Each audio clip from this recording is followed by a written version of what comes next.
Hi, I'm Simon from Homesite, and today I'm going to be looking at the Roborock Q7 Plus robot vacuum. Let's go! So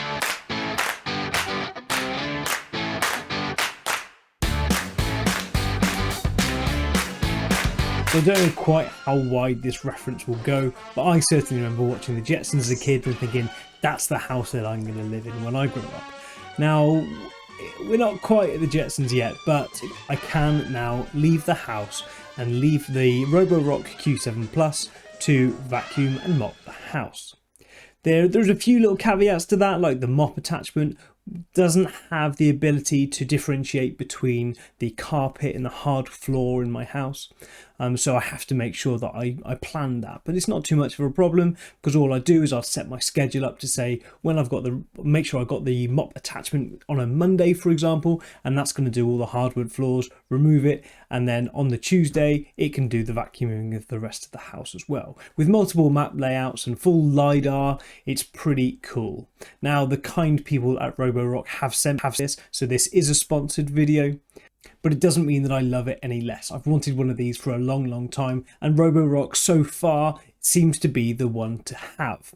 Now, this one is the Q7 Plus with the auto emptying dock. It doesn't have the ability to refill the water tank. That comes on some of the other models like the S7, but this is still a fantastic robot. And I'm going to take you through unboxing today. I'm going to have a look at it. I'm going to get it all set up for you. And then in my very next video, I'm going to get it set up into Home Assistant and get some automations going.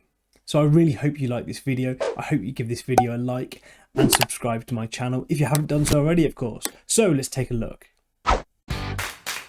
So we have a branded cardboard Roborock box, and inside we obviously have the nice graphical one with a Roborock Q7, automatic or empty dock, precision navigation, hyperforce suction. What could be better than that? So here we go. On the back you have a bit more detail around the extended mopping functions as well, the automatic dusting. So let's get it open and have a look. So we have this quick start guide, which is pretty good actually. As they come, it shows you what you're unwrapping, shows you the setup guide, how to put it all together. Here we go, the Roborock Q7 Plus itself. So we will just put that to one side for a second and come back to that in a minute and finish unpacking, see what other goodies we have. Here we obviously have the tower where the auto emptying, or the auto dust emptying goes. So let's pull that one out of the plastic bag. It's fairly big, but you know, you'd expect it to be. Obviously it's got a motor in there to be able to suck all that dust out of the Roborock itself. Here we have the mopping feature. So this is clips on underneath. It's got a nice microfiber cloth there, and you can see here that just comes off with Velcro, so that you can pop it in the washing machine or give it a good rinse anyway. Some little water filters there, and you can change the amount of water that's coming out of them as well. I guess it's by changing the amount of air that goes through, but anyway, we are not going to worry about that too much for this moment. There's some more instructions, some QR codes, of course, as you'd expect to download the app. Power cable with a right-angled IC connector, and now I've got the European plug here, but I'll need to find an adapter for that one before I plug it into my UK plugs here. There's a dust bag, which initially I thought may go in the Roborock, but no, it doesn't. It goes in the top of that tower, and it's got a pretty cool feature on there as well, which I'll show you in a minute. Here's the base with that sort of suction tube where the dust clearly goes from underneath the Roborock and into that little tower itself. So straight to the quick start guide. What's my first step?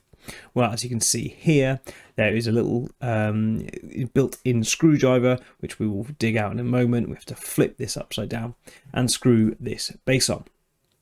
So there we go, we can see our little screwdriver. It's a hex key, essentially, with a Phillips screwdriver on one end. So you could just grab a normal screwdriver, but to save time, I'm just going to use this one that comes with it. So the 6 screws, it all clips together fairly nicely. This is genuinely the first time that I've opened this box, and as I'm recording it. So now that's done, all the screws are in nice and secure. It talks about placement in the wall. It shows that there's a power cable on the side, as you can see here. And you can see there's the cable management in the back. Now, one of the things that Roborock doesn't like is trailing cables. It does get them caught, as you would expect, really. So, of course, the actual unit itself comes with built-in cable management, which, you know, is pretty cool little feature. So just nip out and grab a UK plug adapter. So that's in there. I'll probably chop that plug off and put a standard 13 amp UK plug on. Now, so you want to sort of work out your length that you roughly need before you can then wind the cable around the back here, as you can see, into this cable management. And you can do half turns and full turns, so you can really make that just the right length for the distance from your plug. So here we go. I've set mine to roughly the right length. Now this is in one of the reception rooms, the living room, so this isn't going to live there anyway. It does tell you about the distances from other things. Oh, it must be a certain space from the wall, and I guess that's so that the Roborock can find its dock effectively. So I'm just going to remove the last bit of tape, lift the lid off, and you can see that it's actually already fitted one of the dust bags in there. It's got a pretty cool mechanism in there that when you slide this up to pull it out, it sort of seals it off. So I guess you can then go and empty it. I wouldn't want to dispose of this all the time. Obviously it's plastic components, but I don't know if they're recyclable or not, but I think I'd probably look to empty that dust bag out anyway, and it saves you buying new ones all the time. So just pop that back in, and you probably saw there that you slide that cap, that little plastic unit back down, and it will reopen that hole. You can see on the front, or you probably can't see on the front, but there's a little white light that goes red as well when you lift that cap off. So the main event, the Roborock itself, the Q7 Plus this is. So you can see I've just removed some of the bits of tape there. It's pretty simple, you know, nice looking sleek unit, and you can lift up this, hinge up this piece at the back, and there's the dust bag at the back, or the dust box at the back, with a all-encompassing air filter, which does tell you that you need to rinse it out once every couple of weeks. But I guess just play that by ear, and when it looks like it's getting a bit clogged, just give it a bit of a bang, or rinse it under the tap.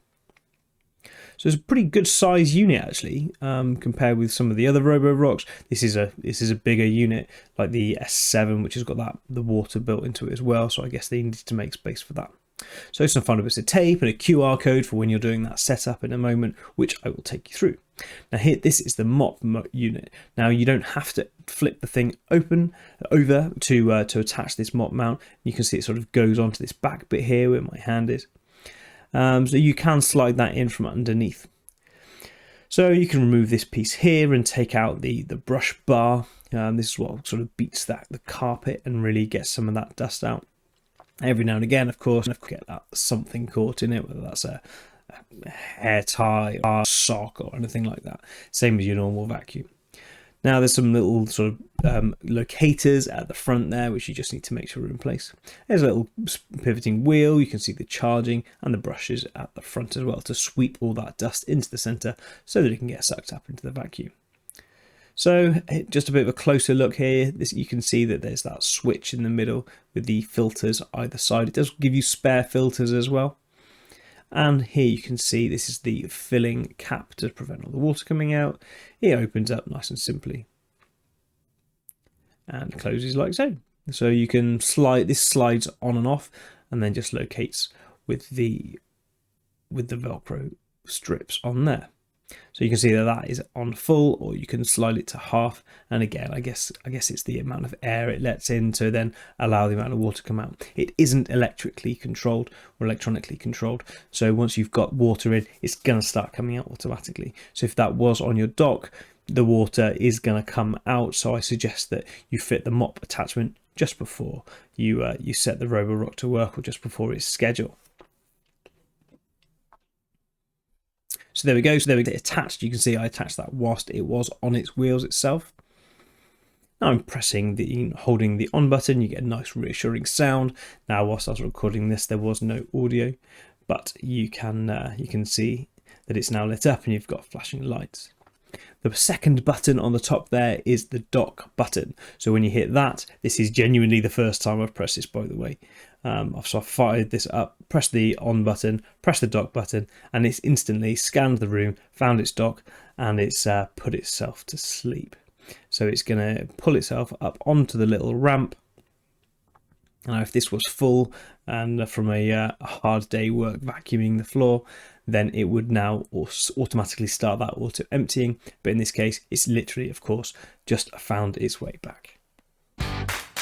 So it's time to get the Roborock Q7 Plus set up in the app, and it's a pretty cool app, as you can see.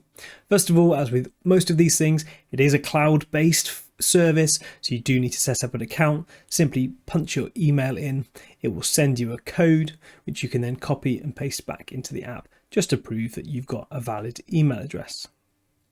So we paste the code back in, obviously thoroughly read the user agreement, enter a password here and press OK. As soon as you've done that, it launches you into the app and asks if you agree or disagree with the service updates. Now you can search for a device manually, you can choose the device and then search for it, or you can use the QR code which is just under the little flap on the Roborock itself. Now when I press connect here, it takes me back here, but on a second go it works pretty swiftly. Now it does take you through a setup pretty quickly as well, so we press and hold those two buttons, and when it makes the right noise, you press next. Now we'll try and set the Roborock Q7 Plus or most any other Roborock up onto the Wi-Fi that you're currently connected to. So if you're wanting to connect it to a different SSID, a different Wi-Fi network, then simply connect your phone up to that network first, and then it'll then take you through the next step. The setup will ask you if you would like to join the Roborock Wi-Fi, which is obviously distributing its own Wi-Fi so that you can connect to it and the app can connect to it.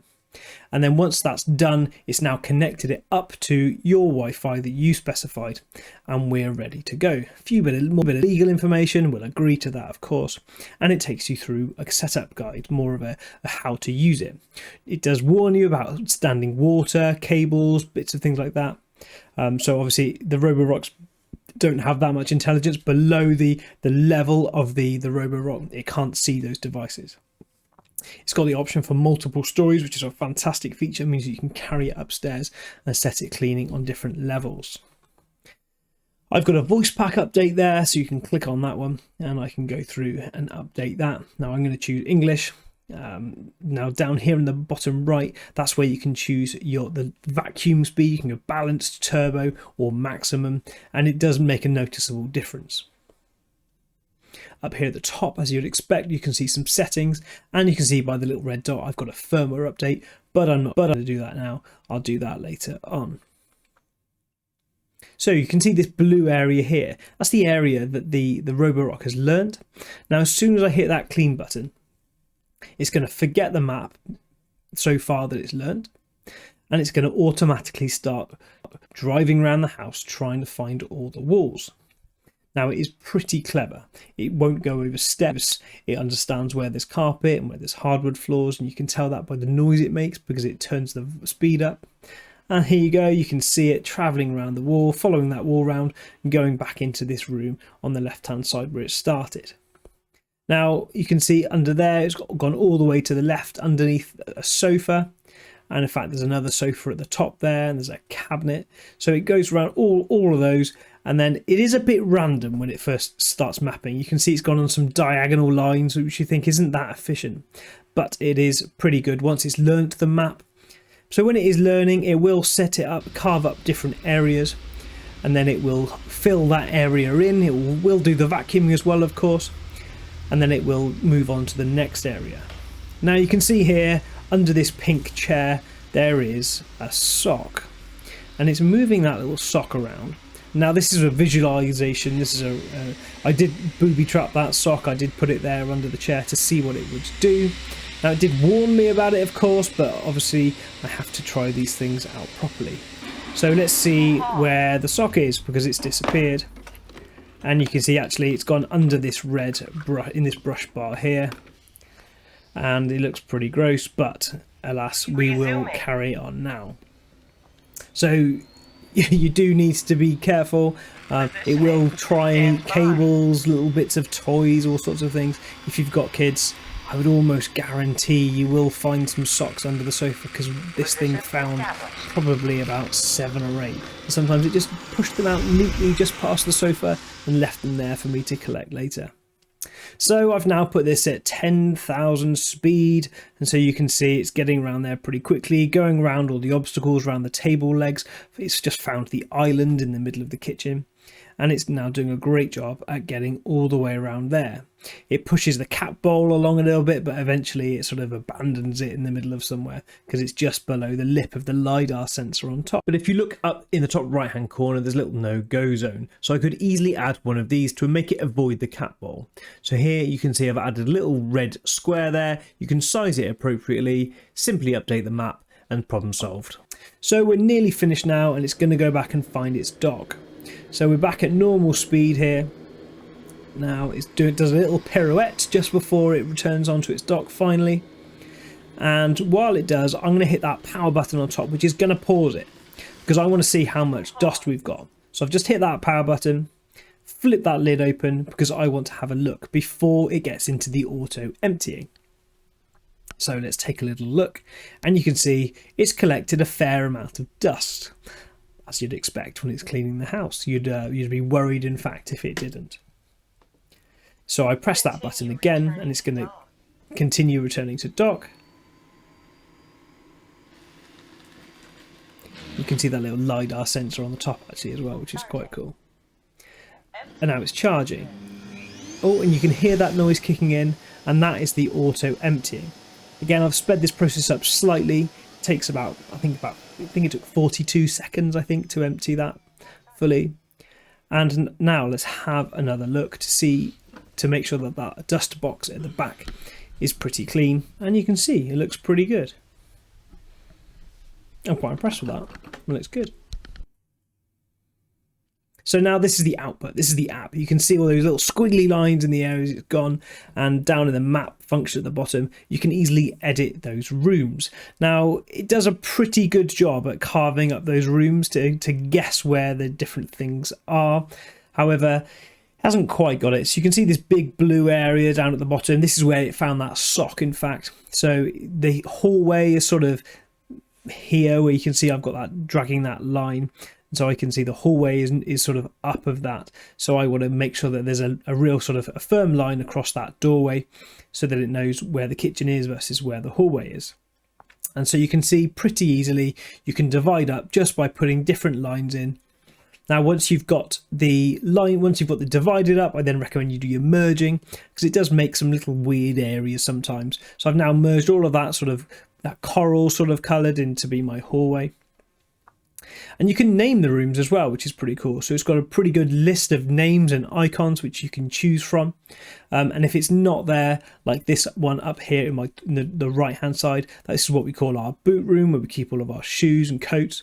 And so that I've named the boot room because that was the default options. But something like a kitchen, a bedroom, a hall, dining room, they're all there by default anyway. Now, after I've named them, I do actually realise that I want to split up this blue area, this sort of kitchen, snug dining room, into 3 separate areas, because you might want to vacuum the kitchen more often, for example, with crumbs from the toaster and the kids and all that sort of thing. So I'm putting this big line across here, and I think I'm pretty happy with that. So I'll tick that box, and it automatically updates the map. And I'm going to do, it didn't seem to do anything, so I'll do that again.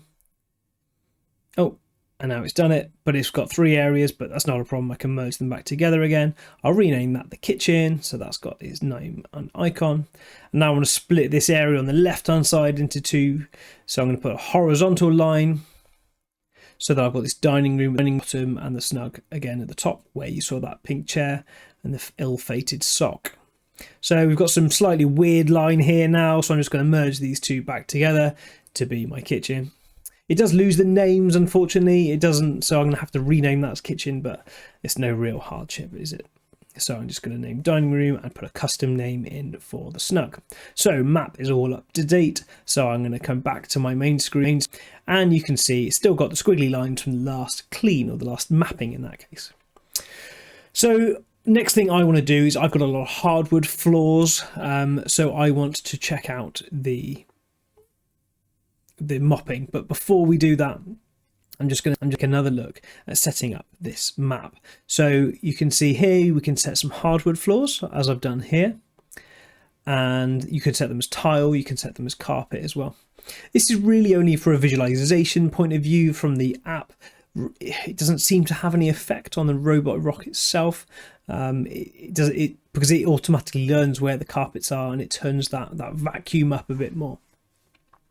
Now, I think just for aesthetics as well in the app, you can set different, you can put different bits of furniture around the house. You can change the size of it, which is quite cool because obviously not all furniture is the same shape and size. So we've got a single chair here. It'd be cool if you could colour them as well, I suppose, but probably asking for a bit too much there. So I've put a chair, the sofa, the table, and a dining room table there as well. And I'm going to put a couple of sofas in this front room as well as a TV cabinet. So it's fairly limited, but you know, it does look good for the aesthetics of understanding where things are. I suppose you could probably spend a bit more time on it than I have there. You can also name that map, which is obviously quite important if you're going to be doing upstairs and downstairs, or if you've got multiple floors. And so that's quite cool. So I'm just going to call this downstairs. And I'm just going to take a little look at this 3D area as well. Now, I don't see much benefit for this, if I'm totally honest. I mean, it's quite cool that it can create it in that sort of 3D visualization. But to be honest, I would probably stick with that 2D map. You can do all sorts of other things as well, like sequencing. You might want to do your bathroom last, for example, so you're not dragging the things from the bathroom around your hardwood floors or your tiled floors throughout the rest of the house. Now, let's have a look at this mop feature. This is pretty cool because the mopping is my job in the house, or one of my jobs. So you can see I've got these hardwood floors. I filled the mop attachment with water. I've got the microfiber mopping pad on, and I'm just going to click it in. I did check the app there quickly just to see if it knew that the mop was there. It didn't seem to. So you'd have to manage that manually, I suppose, with your schedules and making sure, because you can put no mop areas and no vacuum areas. So you might want to set up your zones and your rooms to go on certain days when you've got your mop attachment. And you can see there it's done a pretty good job instantly about putting some water on the floor, certainly, and dragging that obviously behind the Roborock itself to give it a bit of a mopping action. Now I will test this again a bit later on in the boot room, where we've got a bit more mud on the floor. We're giving it a bit more of a harder task, because this floor is quite difficult to see when it's dirty, which is obviously a good thing. But with my new Roborock Q7 Plus, hopefully my job of mopping will be a thing of the past. But like I say, it does seem to look like it does a pretty thorough job. And you can see it's going all right underneath the cabinets there as well, which is great. Obviously, it depends on the height of your cabinets. So here's that boot room. Now you can see that muddy bit in that sort of down here. Now I've set it to mop 3 times. And then so I can compare the results at the end. And here we go. So on the right hand side is the original, the left hand side is the newly mopped floor, and you can see it's done a pretty good job. So thank you so much for watching the video. I hope that I've given you some information about this Roborock Q7 Plus. Obviously there's a lot of other Roborocks out there as well, so you need to make sure you find your right features, whether you want auto emptying, whether you just want a simple charging dock, whether you want it to add the water and clean the mop attachment as well. The S7 Plus is a pretty cool as well that I've been looking at, that's got a vibrating mop pad and lifts it over carpets, which I think would be a pretty cool feature. So again, thank you for watching. I've been Simon from Homesite. Please give this video a like and subscribe to my channel if you like my content. Thank you.